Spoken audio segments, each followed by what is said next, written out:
Hello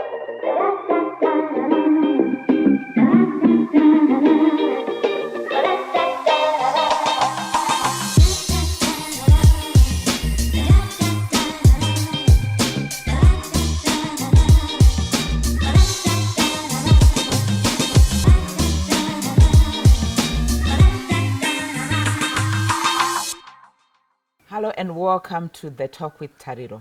On the program today, we are looking at one issue that's affecting quite a number of adolescent girls in Zimbabwe.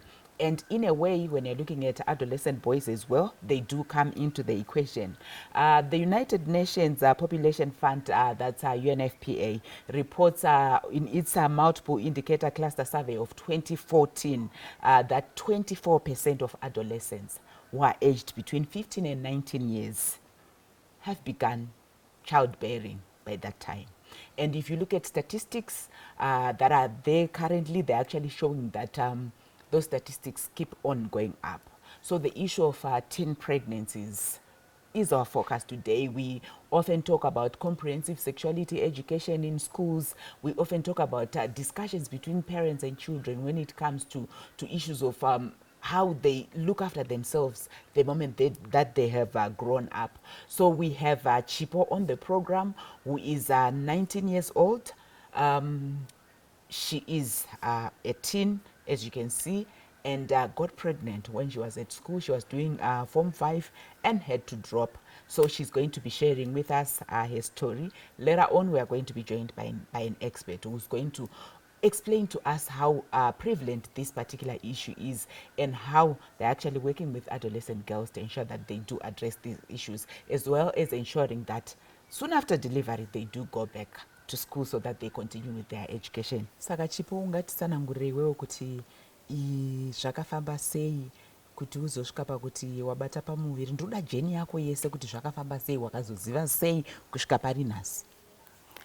Zvakaitika ndezvekuti ndainotena 18 years. Then ise vasikana kuchikoro munorongawo mapati ekuti ngatiende kwakati, then vatarongawo kuendawo kuleki. Zvangu zvakachipo panguva iyoyo. Zvatabhadharawo tumari twedu.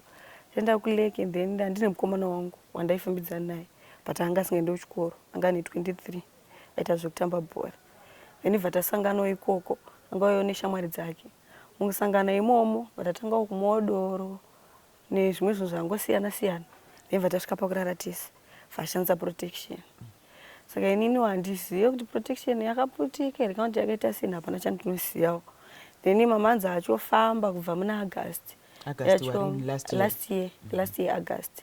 Tacho muna November pandakatanga kungozviona kuti dumbu rangu inini rakura.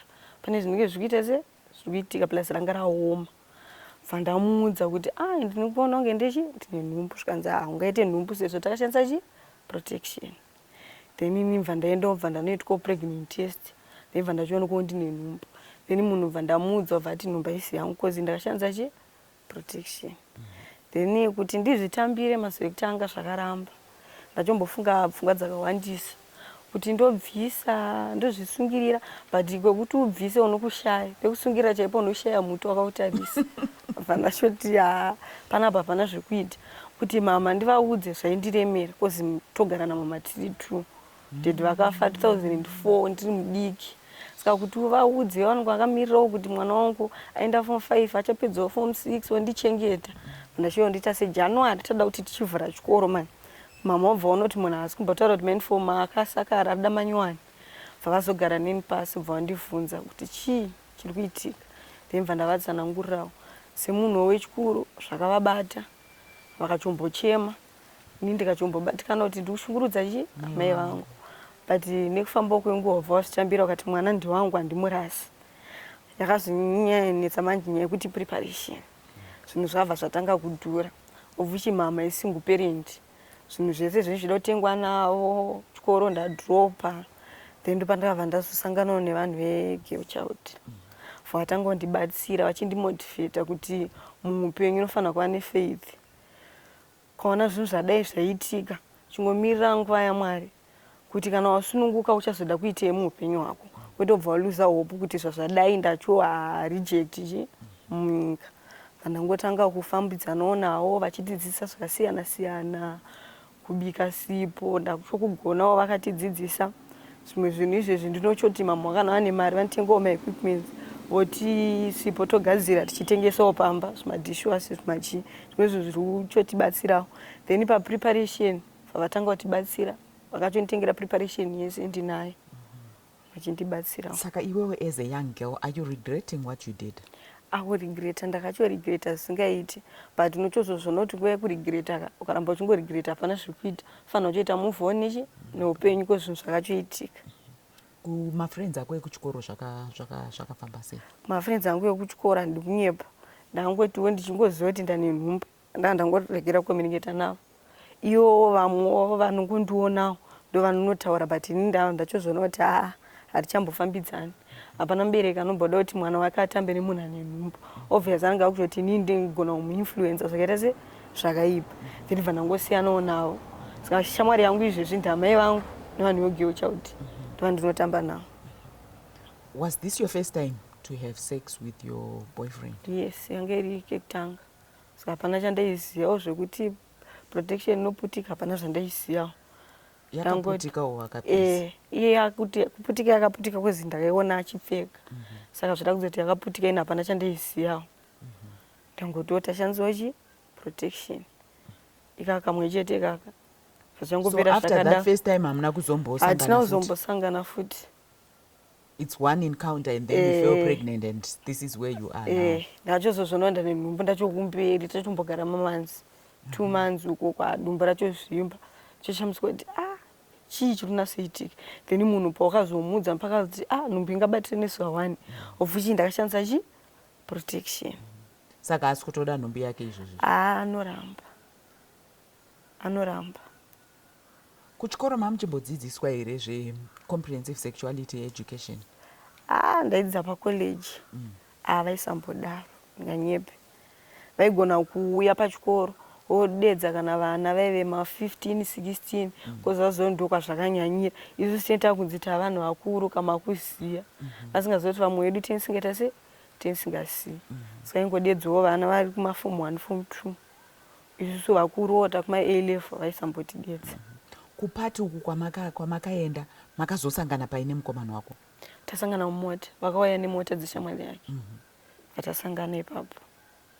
So is it a problem yaungati it's quite rampant panoitwa mapati iwaya? Chii chinonyatsoitika kumapati? Kumapati zvinoitika ndezvekuti pane vamwe vedu vanoenda tichiti hatisatambomwa doro. Handiti tisatamwa doro kudaro totanga kumwa doro tomwa zvakapfurikidza. Yokuti unonga kusaziva zvauri kuita. Then at the end of the day wakuchozoona ndakachozorara nemukomana uya uyu. Zvinhu zvaunozoona mberi. Kozita umwe kuti anenge achiziva kumwa doro, but pane zvinhu zvanogona kuisirwa mudoro imomo usingazivi. Uchiona musoro wako wakutotanga kana kutenderera, ubva wachozoona ndakuchosvika pakurara nemukomana. Then brain dzako dzakushanda uchizozoona kuti ndarara nemunhu. Hauziziva kuti warara nemunhu neprotection here kana kuti usina. Kumapati kwagara kwakangooma. Ko zvinogona kuenda nevanhu vaoenda navo netransport yavo. Kuti ubve panzvimbo usinavo hazviiti. Wakutofanira kuvamirira. Zvinozolidha kuti iwe uzowanawo wako mukomana unenge wakufambidzana naye, kozi vamwe wako vese vanogona vanhu vakomana. Well, join us after the break. We will briefly continue with Chipo and then we'll hear from the expert in the second segment.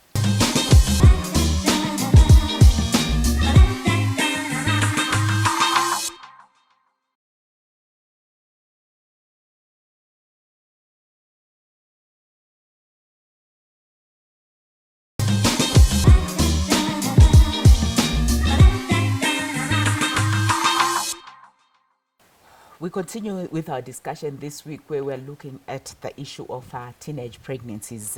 Chipo, before we went for the break, was telling us what transpires at parties. We know recently we read in the newspapers where in Lawayo there was a Vuzu party where some adolescents were eventually even arrested. And from what she was narrating to us, a lot happens during that time. She's going to continue just telling us so that we do caution other young people to ensure that whenever you attend any party, you are at any event, you are careful. Saka Chipo, wati iwewo kumapati uku vanhu vanokwanisa kudhiragwa, vanokwanisa kuita sei? Iwewo pauri ungati wanga wadhakwa, wanga waita sei zvokuti ungati decision yandakaita dai ndakanga ndiri sopa ndingadai ndisina kuita izvozvo? Ini kumadoro ndakamwa zvisingaiti. saka ndakazononge doro iroro rinozotanga kupa dzimwe pfungwa zvekuda kuexperiensa zvinhu zvakasati wamboita kuti ko ndikamboitawo izvozvizvi chii zvinoitika then ibva zvazoitikazvo zvakaita kuti takazosvika pakusangana but inini zvandinoona zvakanyanya kuitika zvekuti isusu murarama kwatinoita uko tina vabereki vakasiyana pana vanobva vaberekwa nemari kozoitawo isusu tisina mari then pamabirthday edaya pana vamwe wekuti vanochokanganwa mubereki kuti happy birthday kozi nesituation inenge iri pamba saka isusu manje toita kuti tiri kuchikoro ini birthday rangu handikamboudza vanhu kuti handa kuitirwa birthday kumba ndavaudza kuti ngatisanganei kana kuenda outing takawanda then tozosangana nevakomana vemaraini vaya vapedza chikoro vahombe vaya vanoziva zvemapati voenda nesu kumapati kuya then ivo vanenge vachidawo chimwe chinhu exchange isusu tenge tisingazivi tenge chiti kufarawo then toitirwa mapati aya tofara at the end of the day takurarwa nesu nenyaya yekuda kungonzi ndakaitirwa chi birthday ndakaenda kumafaro kunana lake kunanani ndonyaya kunyanyo influencer stereke yekuti kwatiri kubva kwakasiyana tenchida kuzviitawo pavanhu kuti inini ndakaitirwawo pati 18 years mwachiti ndakaitirwawo 20 singaziva kuti hapana kwatiri kuenda zvinanongogara umba kwenyu ikoko uchingoitirwa happy birthday nani namai vako. So iwewe kana wakatarisa ungati iwewe muri vechidiki pane peer pressure here wakambowana peer pressure yekuti ungati iwewe this was your first time to indulge? Did you face any peer pressure from other young people yekuti you'd say this was now the push for you to indulge in your first sexual encounter which led you to be pregnant? Ndikanyepe pushi pampasina kozi takangoenda kumafaro vatatanga kufara umwe nomwe nemukomana wake vachiti havanoita and then ini mukudhako imomo vandati andambo experiencewo zvandinongonzwa zvichiitikawo nevamwe then singazive zvinozondilidwa kuti ndite nhumbu. So vamwe vamanga maenda navo imimi pamakaenda mumota vanga varipi manje? Vamwe vakachoitawo but vanga vazvijaira. I mean until wati makaenda nemota nemafriends ake saka vaiitira kupi ipapa? Kunana lake kune nzvimbo dzakasiyana kune miti kune chii saka vakomana vechikura vanenge vachiziva nzvimbo dzavo isusu tisiteni singazivi vanenge vachotorana nevamwe vavo voenda ukoko usingaziva kuti maybe iwe ndiwe uchori patagetiyo sepa ndakachozvoona kuti ndinda ndiri patageti ko shamwari dzangu dzese nekuziva kwandiri kudziita izvezvi vanenge vakachobvira kuita zvesexual intercourse kudhara saka nangu vakachonitagetawo kuti nhasi zuva rakewo anoda kungotaurawo kuti chakati achida kuti chichi saka nhasi ndezvake umva ndasarawo newangu mota handa kuzoziva kuti ndakarongerwawo. Saka what message would you want to give to other young girls your age?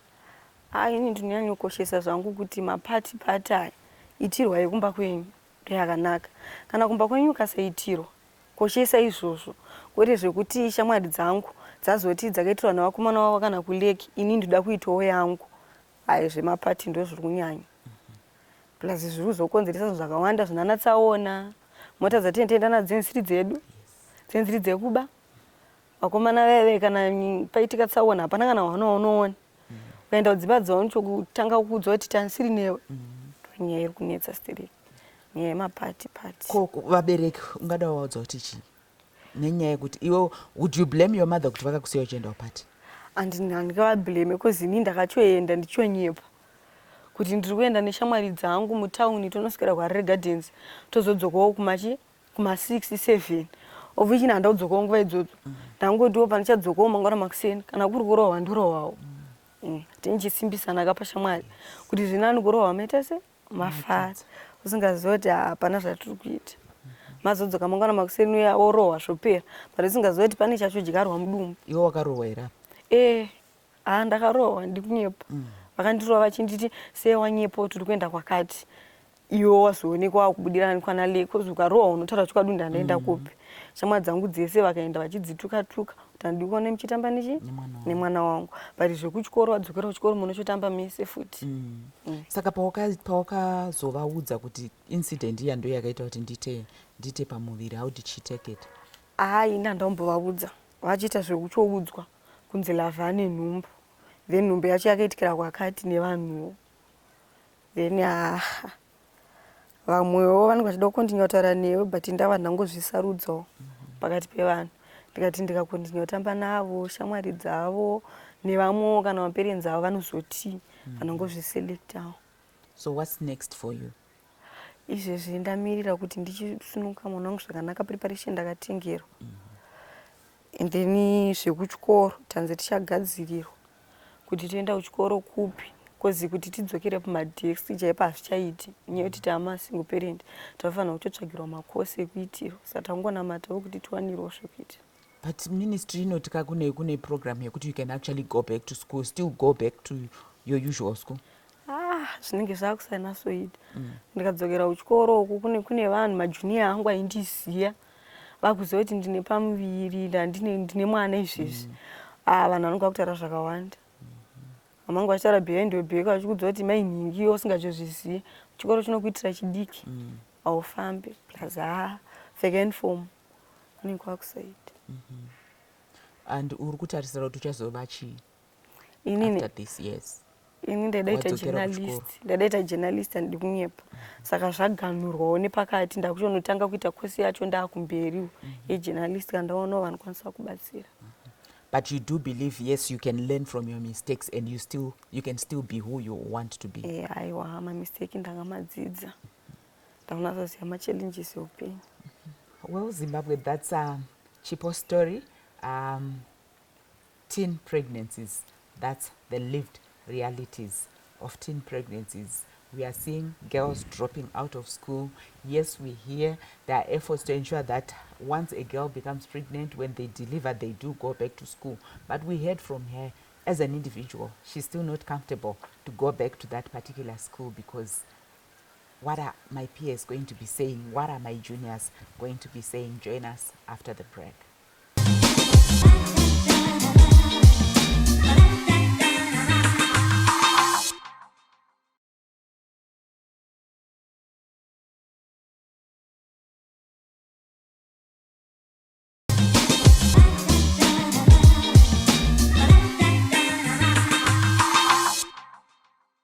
Welcome back. We continue with our discussion today. Our focus is the issue of teen pregnancies. I'm now joined by Ethel Mpezen, who is the CEO for Girl Pride Africa. Ethel, welcome to the talk. Thank you, Tari. Yes. We want to find out, Chipo said you are the organization that assisted them. How prevalent is the problem, the challenge of teen pregnancies, considering the work that you are doing? It's a really big challenge, actually, in the country, because so far, from what we have witnessed and what we have faced, it's only a drop in the ocean of the actual problem in the country. So we thought that we would try and make it easier for the teen mom, because everybody is concentrating on the girl child. That is before she's a mother. And nobody was there to assist the mother who is a teenager. So then we decided, no, I think we should start helping. What would you say is, I know you interact with the girls on a regular basis, is the major cause? Because statistics are showing us that this problem keeps going. But there are different causes, really, because it's different situations. Some situations is to do with the background. And some situations, it's just basically peer pressure and just being a teenager, you know, how it is when you're a teenager. But in most cases, it's experimenting rather than knowing what they're doing. Because in the olden days, when we used to go to school when we were teenagers, Johnson & Johnson was still there. They used to teach us about that. But now, they don't have that education. Because when we sit down and we talk with those girls, they actually show they know nothing about it. They just hear their friends. Then other situations, background, a single parent, like Chipo was saying, and Aruku need some source of comfort, father figure, like Saka akaita boyfriend yakati kurirei pani iye. Anobva afunga kuti ndawanawo father figure yangu, but uyu munhu uyu kane motive yake ane zvaari kuda kwaari, saka she's not going to get, it's not about getting something really, but iye ari kuenda mazviri achitsvaga that comfort zone ye father figure, but mukomana uyu anenge ane ma-intentions ake. That's how they end up getting into such situations. All right. So how do you come in and how do you work with them? What do you do as Girl Pride Africa? In Girl Pride Africa Zimbabwe, we actually start off by counseling. We sit down and talk to the girls. They tell us their background and what it is that led them to do what they did. Depending on their situation, we counsel according to that. Yes. And then after that, we try and assist where we can, because especially when they are almost due, that's where we try and find donors who will assist us in getting them their preparation and registered my different clinics kwa vanogara. Yeah. So far, how many girls would you say you have assisted? And would you then say, at least when we are looking at our intervention, we have managed to reduce one particular challenge that was likely to occur if we had not come in to intervene? So far, we only managed to help about 18 teen mothers, but in total, we have 58. Yeah, so there are others that are still to deliver, and we still need to help them as well with their challenges. After delivery, then what? Well, in the end, what we are looking to do is to have a training center whereby we will teach them various life skills that they will be doing. Those that want to do candle molding, those that want to do floor polish mixing and dishwashing liquid and stuff like that. Others say they want to do sewing. So all that, we are still needing to find a donor that will help us to get to where we are going, because in the end, that's what we want to teach them, that you have to be able to stand on your own 2 feet without depending on somebody as a woman, because we want independent single mothers, not dependent goalkeepers, no. Yeah. But when I'm looking at Chipo, she was doing lower 6. And for me, after delivery, I'm saying she should go back to school. Yes, definitely she will. Because at least she knows what she wants to do. Then, like I said, the situations are different. Others would say, inini zvechikoro, we have them. Vakadaro, vanoti nini handisi kuda zvechikoro, ndoda kutsvaga chekuita. Mumwe akati ndoda kugadzira musoro, mumwe akati saka tinotsvaga vanokwanisa kutibatsira kana paina hairdresser anongomu. Like I have a friend who is a hairdresser, and she opted to take 2 girls to teach them that, that course. One issue that Chipo raised is the issue of the stigma that she would face from fellow colleagues at school. Yes. How do you address that? Are you in any way working with schools to ensure that the re-entry policies, re-entry facilities are actually friendly to these young mothers when they do go back? Most of them don't want, that's the honest truth, to actually go back and wear uniform. They don't want. They said would rather go to college. Because stigma isati yatombotanga kuchikoro inotangira musociety maunogara. Saka kana ichikwanisa kudaro musociety maanogara kuzoti kuchikoro, ndo zvinoita kuti vasade, vanotoda kutoti beta ndidzoke ndiende zvangu kucollege, ndinodzidza kucollege, that is the best for me. So when you're looking at us as communities, how do we assist these girls? The best way we can, kana zvatoitika kudai, toita kutobatsirana kuti toshingisa vana ava nekuva encourage, because chakakosha counseling kuti mwana anzwisise kuti no, zvawaita izvi hauzi watanga, and it's not the end of the world. That is ndo pane importance yese ipapo. They need to be told and comforted kuti no, my dear, waita nhumbu handiti, but hazvipazo pakagumira upenyu. And I urge mostly kuti zvinhu zvanzoitika kazhinji, ma-parents, ma-reactions ema-parents. Ndo vanozo, ndo pane nyaya yese ipapapa kuti vabereki vedu uye kana tawengwa nedambudziko iri, ngatisaita sezvinonzi hatiziri takabereka. Obviously, inini if I'm looking, yes, ndakatotarisira kuti mwana wangu, but kana zvatoitika zvaitika, hauna uchanozvirasira kuti nhai ndo zvaitika saka chitora iwewe. Saka tikakwanisa kuzvitambira isusu sevabereki, ndokuti community nayo izvitambire. But iwo samai ukatanga kudaro, ko vari panze vachaita sei? I'm also looking at what would you say we need to do as a prevention mechanism to then say it has happened, because once they've started indulging, the urge to continue is there. How also are you then ensuring that yes, this mistake has happened, but now can you focus on your future? How are you empowering them to at least have that knowledge? Because Chipo was saying at school they never learned about No, we do. those. We actually do teach them about that. From the condom to the repercussions of unprotected sex. And we also ask them, okay, with what has happened, what are you feeling and what do you think in future would be your reaction to someone who wants to do it again with you, or with someone who wants to do it with someone that you know? then they'll say no, inini dai ndakaziva saka ndenda kutomuudza experience yangu inini handinayo. You see, but atodzidza something. Saka she's there to be to be assisting others also with information kuti vedu zvandakaita izvi. Yeah.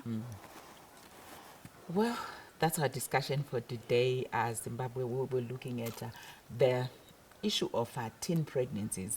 When we're talking about HIV prevention, when we're talking about comprehensive sexuality education, we often want our children to protect themselves. And once you see that there is a pregnancy, definitely something has gone wrong there. So it is our duty within the school system, within the home environment, to ensure that we do sit down with our adolescents, with our young boys, with our young girls, to ensure that they do focus on school first.